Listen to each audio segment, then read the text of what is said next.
The reason why I decided to participate in the Trash to Cash challenge came more from me trying to save the environment from plastic pollution. So that was like my main drive. But then when I saw the Trash to Cash challenge, I was like, oh, I feel like I can actually monetize this idea. And so, yes, my main aim initially was just to look for ways to curb plastic pollution in Lagos State. But then with time, I discovered that I can actually make money of it, and I can even get other people involved in the process as well.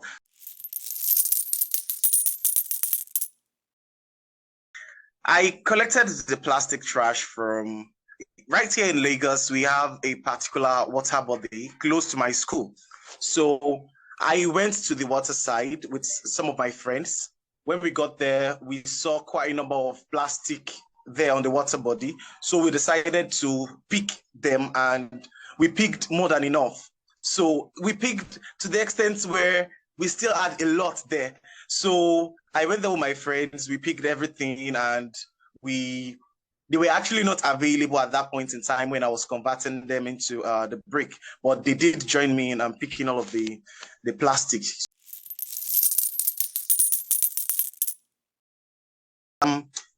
We made the bricks through a kind of long process.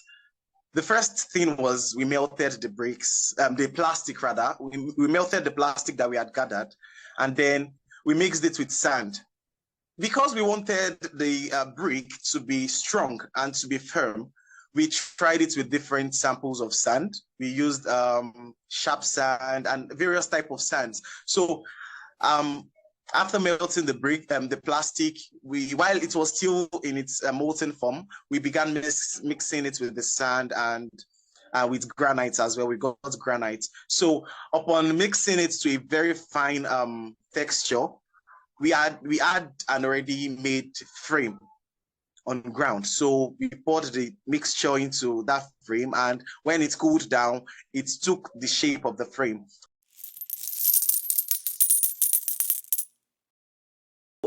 That particular bricks that I sold, there is someone around my area that does it, but he does his own from cement and sand.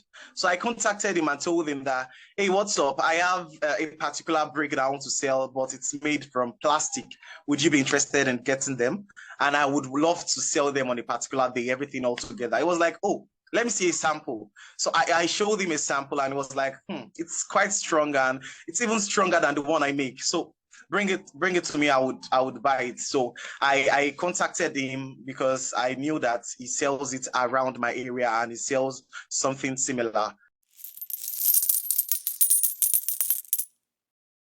I said that the first thing that I learned from the Trash to Cash challenge is that it requires the effort of everyone to save the ecosystem, and then that secondly, every trash around you, just think of it, every trash that you call trash can actually be converted into something useful, into a useful product. So just look at the positive side of that thing that you call trash, and think of how you can actually be creative with it. It's about your creativity.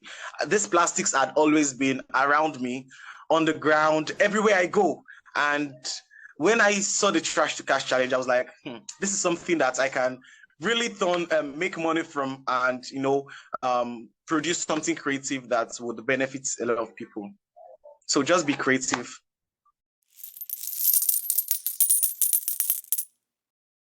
The tip that I would have for participants of this new edition is that as you are participating, just know that you can participate individually. If you do not have a team, you can actually participate individually. And when you are participating, ensure that you are creative. As I said earlier on, ensure you are creative with your idea. And yes, that's it. Ensure you are creative with your idea and you follow the steps that is on the website, those steps to winning the prize and